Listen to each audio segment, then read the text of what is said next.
We're looking at a Rumi poem, and so he says, هست احوالم خلاف همدیگر. هر یکی با هم مخالف در اثر.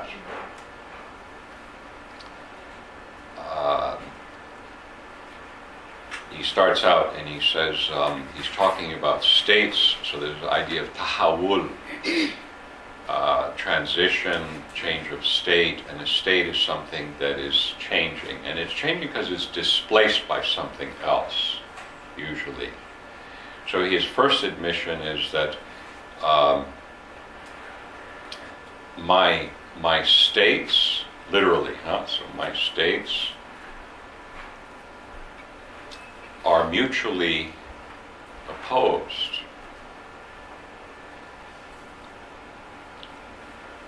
Each one is opposed to the other ones, effectively, meaning based on what we see, based on what I see. Then he says, چون که هر دم راه خود را میزنم با دیگر کس سازگاری چون کنم. Since in every moment I am attacking myself, basically, because I'm the bandit attacking my own caravan, so to speak, for this idea of a bandit. How am I supposed to be harmonious with someone else if in every moment I'm attacking my own road, you see? So these are his first two lines. And now he says, he brings a familiar idea that we have about the ocean. Let's just remember that for him, like zikr, could still the waters, couldn't it? The water could become still and calm, or there could be waves. So we know throughout Masnavi he's using this imagery of the waves and the ocean. So his next line, he says, موج لشکرهای احوالم ببین هر یکی با دیگری در جنگ و کین. He says, look at the immense waves, of the armies of my changing states. Remember Rumi and Masnavi, armies has a very versatile meaning. God's armies, for example, it could mean anything for him. It could mean actually God's armies of the men going to the women at night. It doesn't necessarily have a negative meaning. It has the meaning of force, see? So we think of the army, but for Rumi, the army is merely the waves of things causing change to come, you see? So here he's saying, take a look at the waves of my changing states.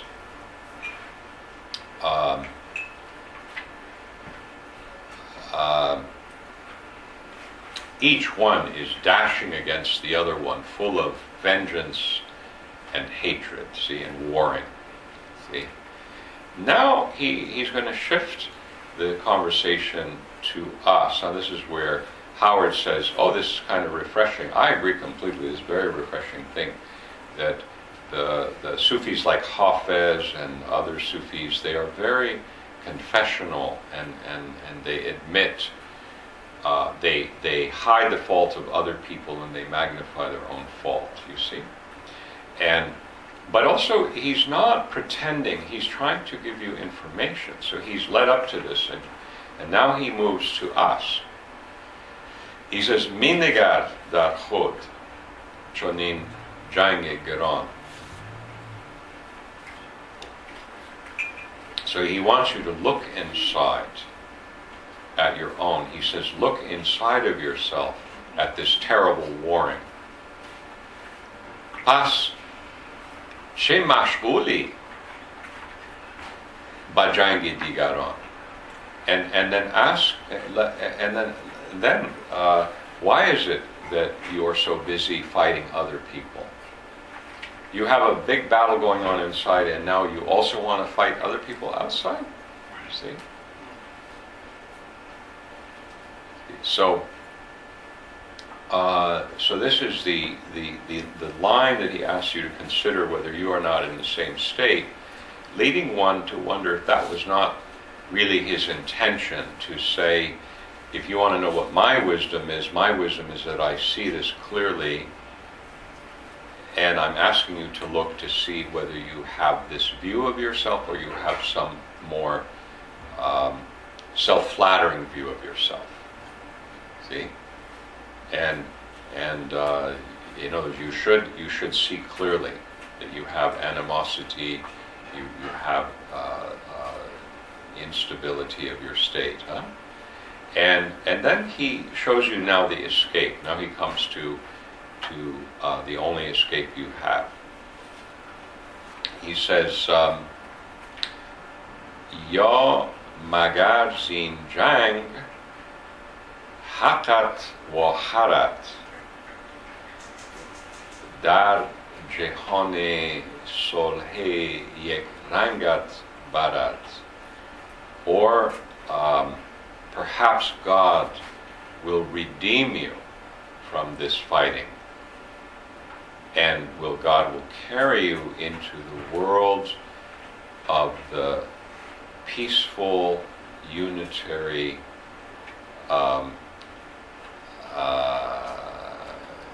everlastingness, you see? So,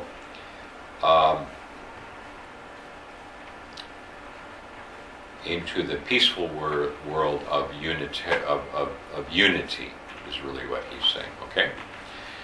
And then he says, On jahan juz baqi o abad nist, zan ke an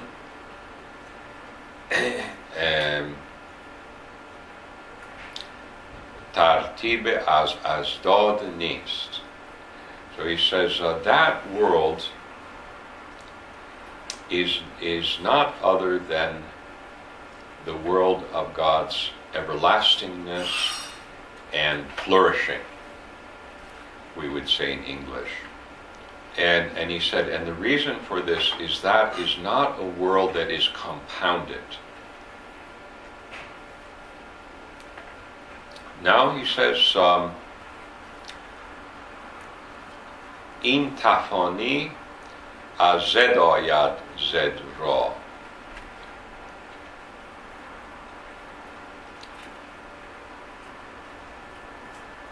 چون نباشد زد نباشد جز بقا.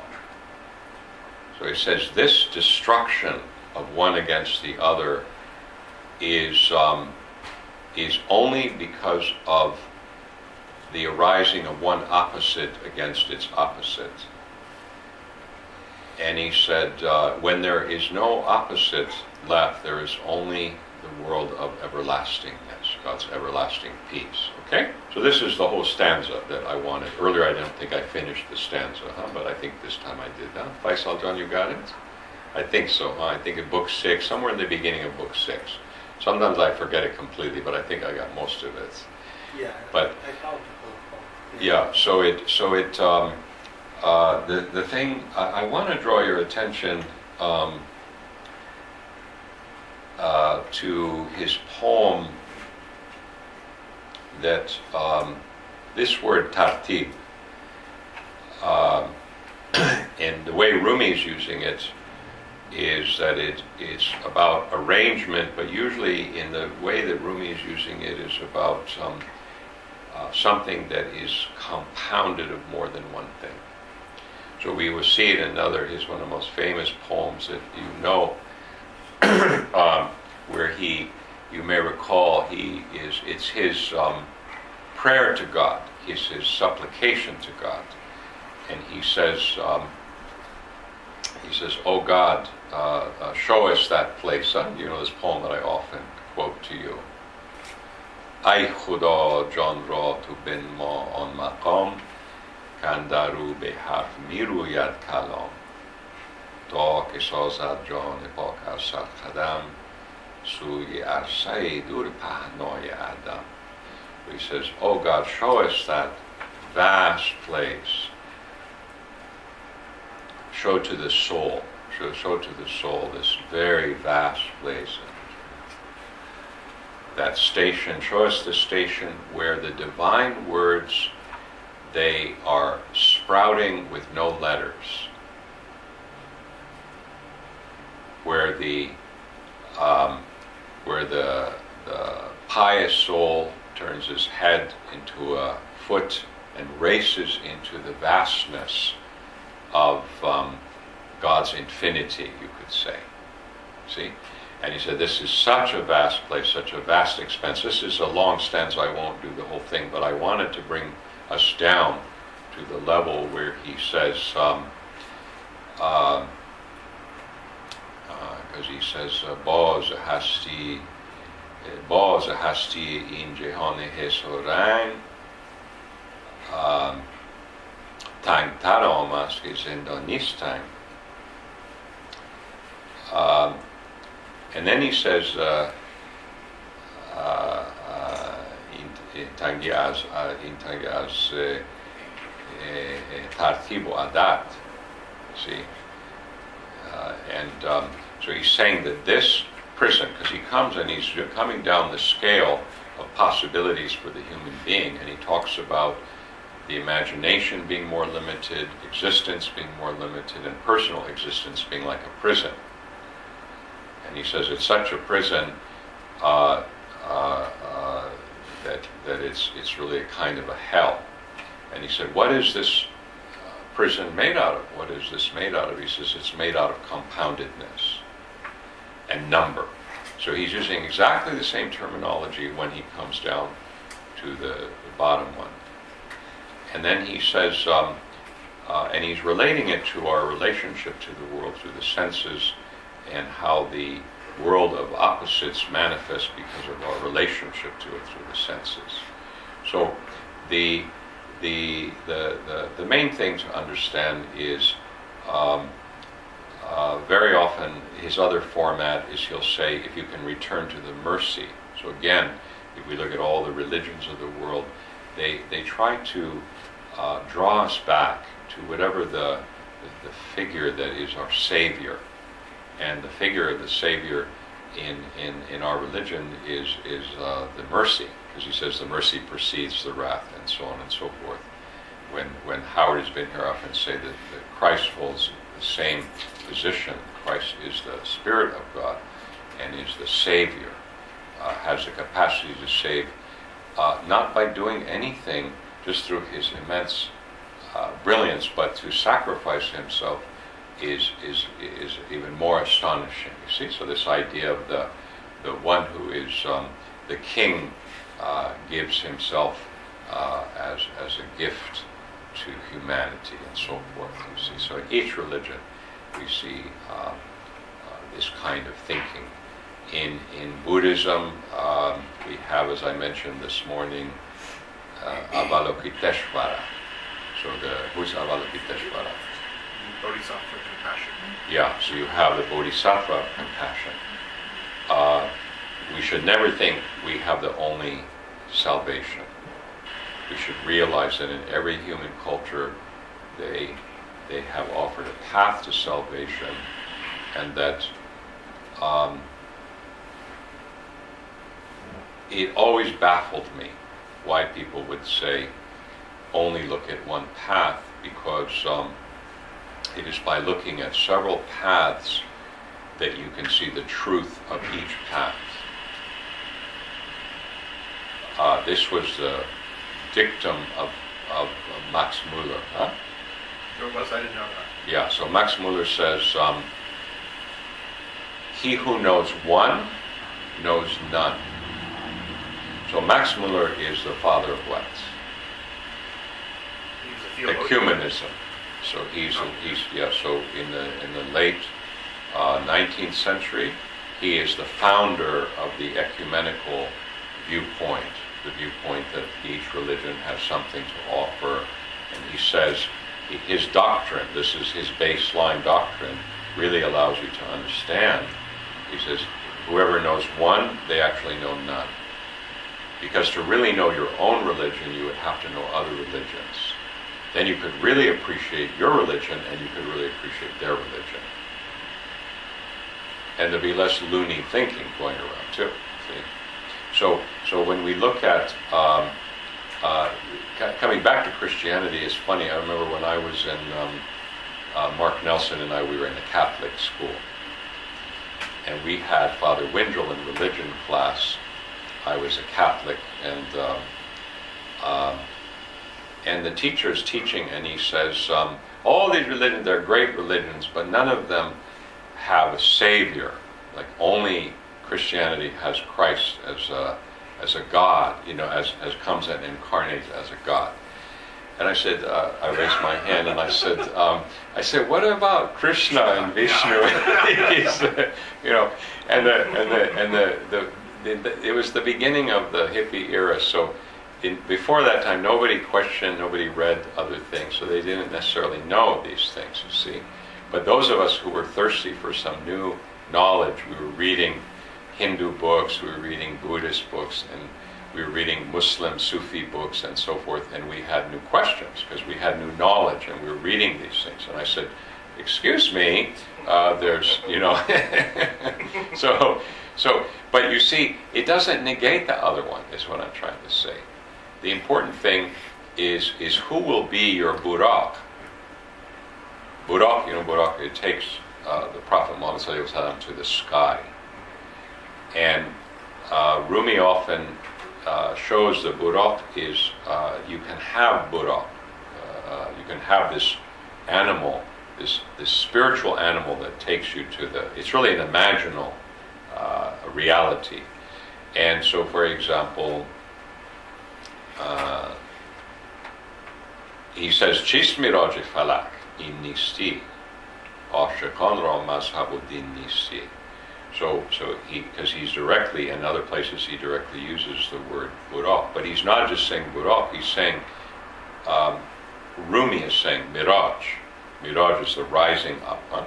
So he's saying, what is this rising up? And he's saying it's this non-being going into the cloud of unknowing. For the lovers, their sect and their religion is non-being. To become nothing somehow, to become hidden from oneself in God. You see, so however one can do that through. In a way, therefore, who is the teacher? Vivekananda, what's his teaching? His teacher or his teaching? What is his teaching?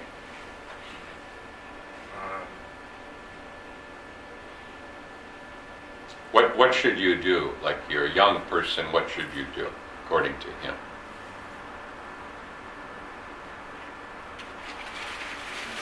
Well, he generally follows the...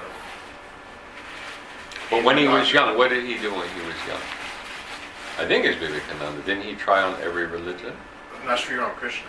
I'm sorry? That's his teacher, Sri Ramakrishna. Yeah, his teacher. Sri His teacher. Yes. Yeah, he said, let me give you some advice. Go and be this religion for a little while, be this religion for a little bit. Well, I'm not saying you should necessarily do that, but I'm saying this is some teachers have taken this very far. They're saying you'll find which one suits you, which one really suits you the best. This is very different from people who have absolutist thinking. The absolutist says, no, absolutely not. My religion is the only religion, see? The only way you can get to God is through this religion. Nobody else can get to anywhere without this. See? So it's a very egotistical position to hold. See? And so then we come to the modern era, and we have even the Muslims when they went to they arrived in there's a paradox because our religion of Islam, it was about the problem is idolatry. Right? Problem idolatry. So the prophet comes, he says, you guys are idolaters, and when he finally succeeds, he clears the Kaaba, all of the idols. How many idols were there around Kaaba? 360. It's like every one for every day of the year. There's all, and then inside Kaaba there's idols. You see, so there's all of these idols, and the problem is these people are worshiping these idols. But when cultures collide, there's new understanding. So one of the great periods of understanding for the Muslim people is when they arrive in India, and this is still in the Umayyad period. First, they arrive in Sindh, and when they arrive in Sindh, there's a huge Buddhist colony and Hindu colony there, and they typically they arrive, they send emissary, they say we ask you to surrender, or our army will come through. Either way, whether they surrender or whether the army comes through and is victorious, they then bring the leaders of the religion and they say, now we've just seen your temple and we see you have these stone idols here, and you must give these up because it's forbidden to worship these stone idols. But the Buddhists are down there and they're very strong, and they see the Buddhists have these Buddhas and they say, you have these stone idols and you must not worship the stone idols. And the Buddhists say, we would never dream of worshiping these idols. We're not worshiping these idols. What do you mean? Well, what are they there for then? They said they are examples. They are examples. They are showing us how to sit in meditation. So there's a paradox, because the idol was so beautiful, but they weren't worshiping it. So when who is Maitreya? Buddha to come. Yeah, the Buddha who is the Savior is really the Christ. Maitreya is the Christ, the Buddha who's coming.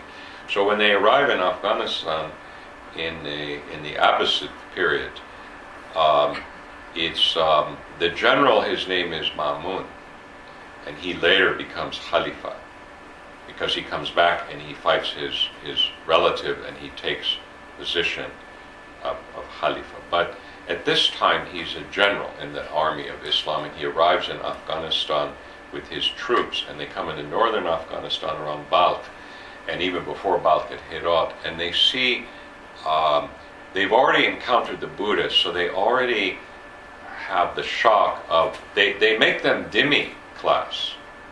So you cannot become dhimmi class unless they regard you as having the book, They regard you have a religion that is acceptable. So the Buddhists, at this early time, they make them part of the dhimmi class. So this is a surprise, yeah? It's a surprise. This is what happened. Then the next thing is they see these Buddhas, and they already the early armies of when Abu Bakr is Khalifa and the armies go into North Africa, Abu Bakr delivers a strong warning to them, and he says, do not cut down the trees, do not harm the women and the children, and you will find some people there, they are worshiping, they are monks, he means Christians, they are living in the desert, they are worshiping God the way they think is best, and you must not touch them. It's very different advice, huh? So we know all of this is written down. Now meanwhile, in the other direction, and later goes the Islamic armies, and they arrive and they see Maitreya, and this is where we even get the word idol, because Buddh is, as you know, I gave a talk even about this topic, and it's in all the poetry.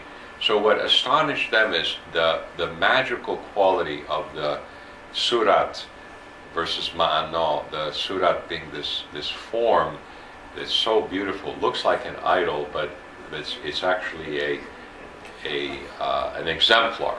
Or in the Christian, the Orthodox Christian, maybe they would say an icon. Yeah, they would say an icon.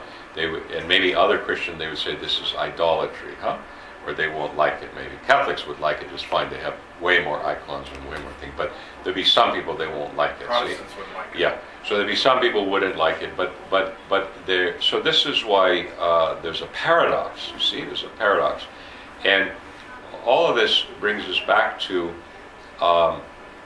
trying to understand how do you deal with these changing states? See, in other words, what is the path? If Rumi says, I still have these changing states, and usually for the human being, there is going to be some intermediary.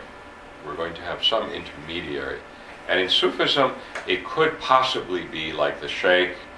It could be the founder. It could be that people have a Uvaisi relationship with the teacher. It could be that they are not this way, like the first teacher of love is who? Rabia. Rabi'ah.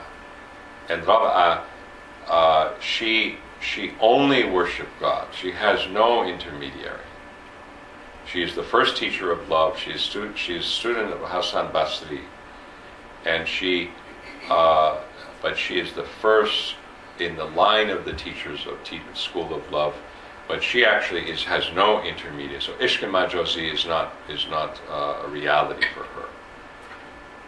As you know, there's so many stories about her. But then, as the School of Love comes further historically, and we get Rumi coming, sort of flowering with Rumi, we see Rumi has a, I would call it an even-handed view. It would be sometimes this, sometimes that. So, for example,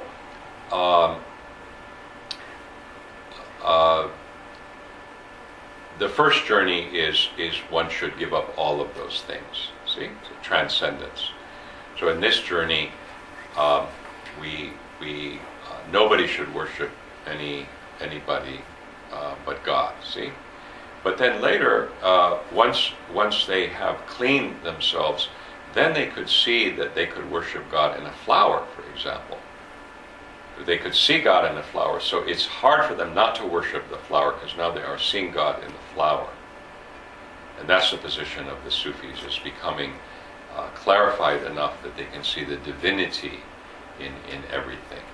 So this idea of the changing states, though, remains with us according to Rumi, and those of us who have spent years with spiritual teachers, we see that we should not make the mistake or put them in a difficult position of assuming they're perfect or have no changes of state. This is not true. They have changes of state, you see. Salam, how are you? I don't know if you got the new schedule. Unfortunately, these days we are on a shorter schedule, but you're very welcome to join us again. How are you? Good. Good to see you. So we have a little time, a half an hour. Do questions come up or observations come up about this? For anyone, this path? So these states, these are hell, right? These are a state of consciousness that's transitory?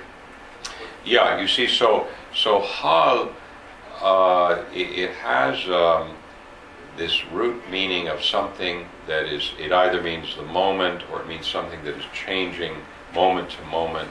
And so from it we have all kinds of ideas. In Sufism, there would be, if it was a spiritual thing, it would be a temporary glimpse of something that eventually maybe would become maqam. But remember, hal has a much broader meaning. So states, just like we would say in English, like if I said, what is a person's state of mind? What is a person's spiritual state? We will usually add an adjective or something first, right? So if people were only asking about spiritual states, you would drop spiritual. You would say, well, this person was in a special state, or during that state they saw God, or whatever it might be. But the understanding is that a state is something that is changing. And Rumi is saying, foundationally, we are, because we are animal. If you see, I remember when I met Ustad Khalili, in fact, this introduction that I wrote, Ustad Khalili said, you must understand the human being is made up of two fundamental elements. There's the earthly element, the animal element, and the divine element. So right away you have a struggle, you see. Rumi says there's the elements, the usual ones, the earth, air, water, and fire. And these elements, they are what make everything. think about it. When people die, they are either put into the earth, or they are burned, or they are put into the water, or they are put up into the air like the Zoroastrians did. You see, everyone understands that the elements and the body is returning to the elements. In their own way, everyone understands that they are returning to the elements. But for Rumi, he is, remember that physics, it changes according to the era and the science. He's not insisting that that is a veritable science of the four elements. Other places we see that he is using that as the common knowledge of the time. He's much more interested in the actuality. Do any of us ever escape fighting, struggling with ourselves, struggling with others? Maybe when we're sound asleep, maybe when the particular moments when there's the opposites, but the opposites maybe is sort of like a seesaw. But maybe there's this moment, it's just right, you see? And then all of a sudden it goes the other way. So everything is in motion. And for Ibn Arabi and for Rumi, the divine names are opposite. See? So he sees it as grounded more than in the elements. Rumi and Ibn Arabi, they see it grounded in the divine names that are leading to opposing states. And yet, he also sees freedom in the divine names. So there are certain divine names that give us freedom, real freedom. And then in other states, like how can you use this best? Well, the way to use it best is to say in every condition there's a medicine. If today I am particularly angry, I should use the medicine, choose the divine name, Halim, other divine names that is a medicine for me. If I am sad, if I am weak, maybe I have become too sure of myself. If I become too sure of myself, I realize this is an illness, and I should use a medicine to correct this illness. So that the idea is that in the world of opposition, there's the divine names. But ultimately, for the Sufis, they are slowly guiding people to, remember the Sufi metaphysics, the way it works is described in Moses' encounter with God. And we have two instances in Quran where the word tajalla is used.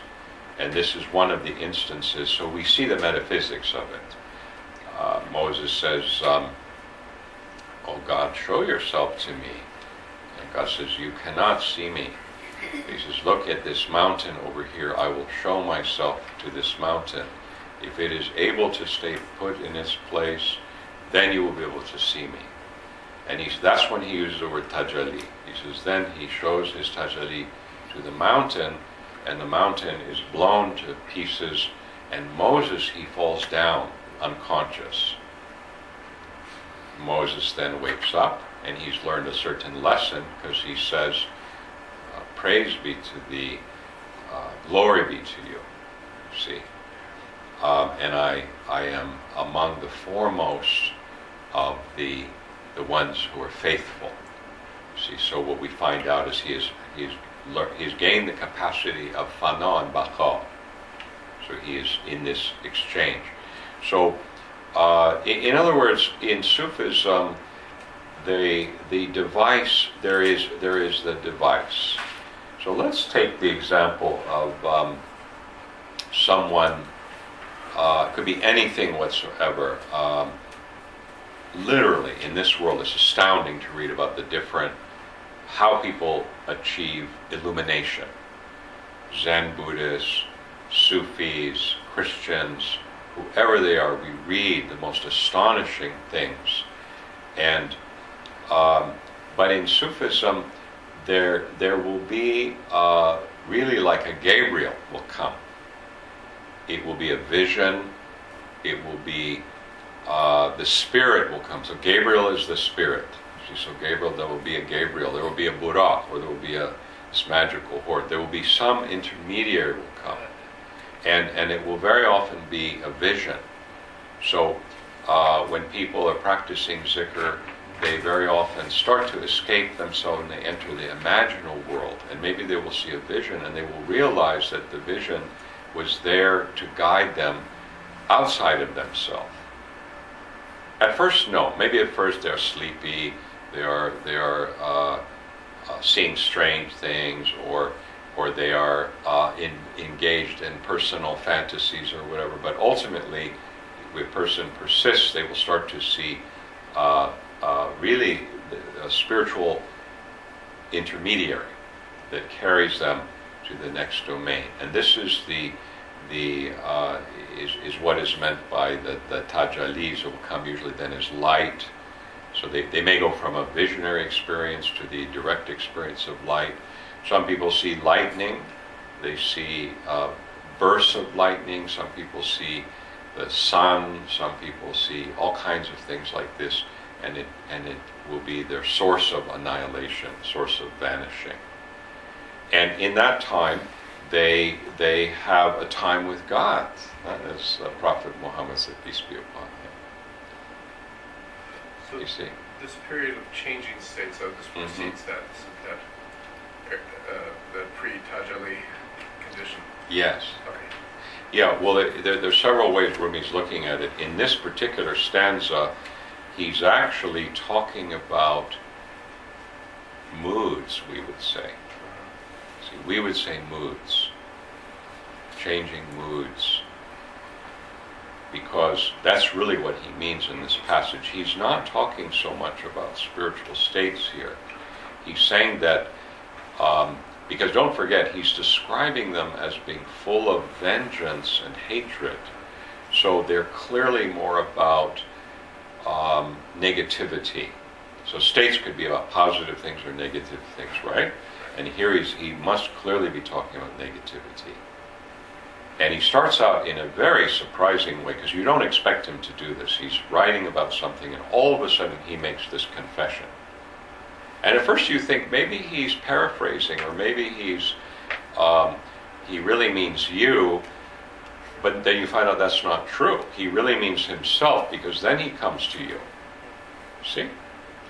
So he's being honest, and he's saying, the part of my wisdom is to know my weaknesses. Part of my wisdom is to know about the illness coming from the nafs, the sicknesses coming also from, in general, from the world of opposition. Huh?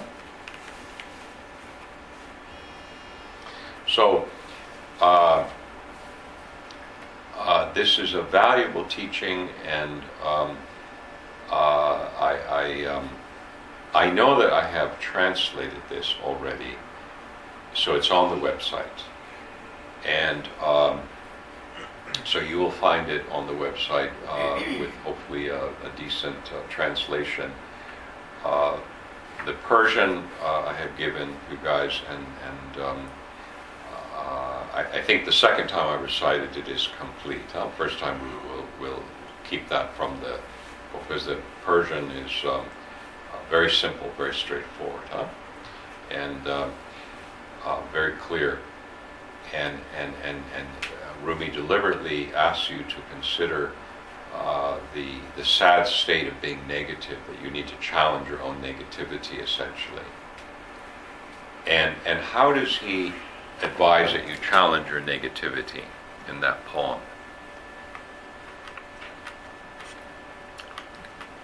He actually doesn't give you any credit for it, does he? As he says, Yo magar zin jang hakat wa kharat.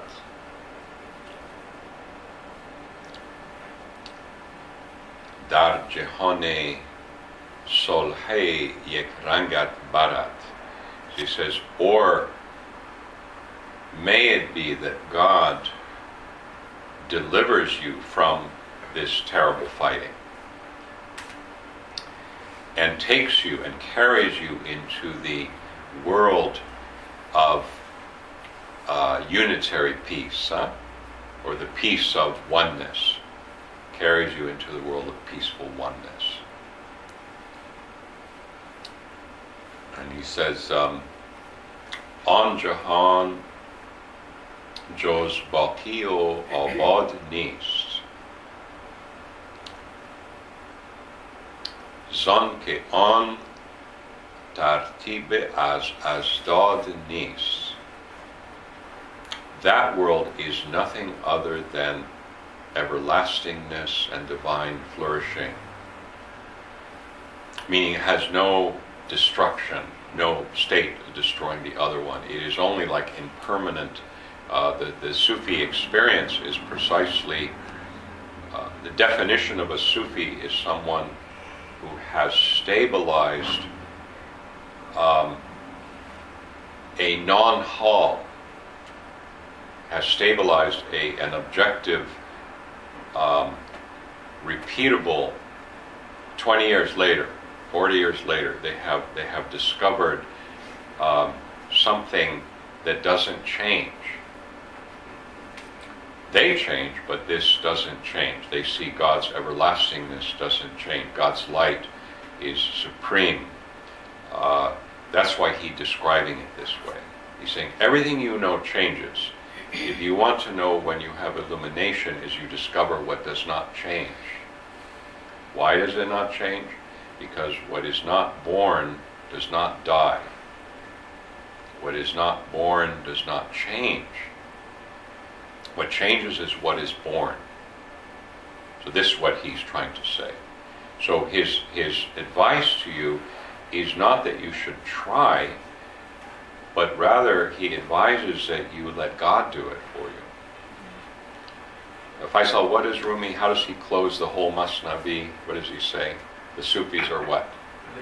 The Sufis are the laziest people in the world, he says, because they are farmers who don't do any of the plowing. They let God do all the plowing and all of the seeding of the land, and they come and harvest what God has done. They no longer have the arrogance of I am doing the thing. You see? So this is called in when we say the prayer every day. How many times do we do isti'ana? Iyaka nasta'in. How many times we say this every day? Many times. Every prayer, right? Every Fatiha we are saying, only to you do we worship, and only from you do we ask for help. So Rumi says, Yek inoya be asad gun ijtihad. Jihad ra haufast asad gun fisad. So he says one of God's inayas, one of his help, is better than 100 different kinds of striving. Because in this striving, there's the worry that there is 100 kinds of evil and going astray.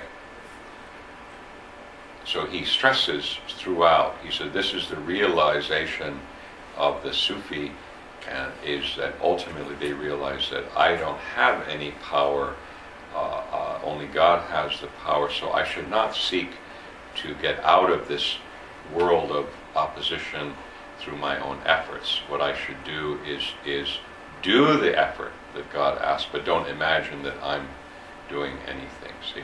So that's Rumi's fundamentally his advice. So, is it clear? Yeah. You agree, Howard, with this treatment? Well, Yeah.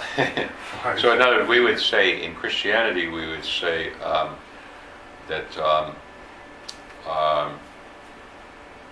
the sinner actually has no way. There's no way. See, without the intermediary, without the salvation, Salvation must come from the divine side. right. See, so the whole reason for the appearance of Jesus is because actually the sinner has no chance, in fact, whatsoever. So, so the centurion, you know, there are all of these stories, where Jesus says, you're already forgiven, you see. So this is the message, the same message, in fact, and in Islamic teaching, this is a fundamental message also, that it's an arrogance, it's another sin to imagine that somehow you are going to break through the gates of heaven somehow, see. But we don't know, maybe the sinner, maybe the worst sinner is actually going to go through the gates of heaven by the grace of God.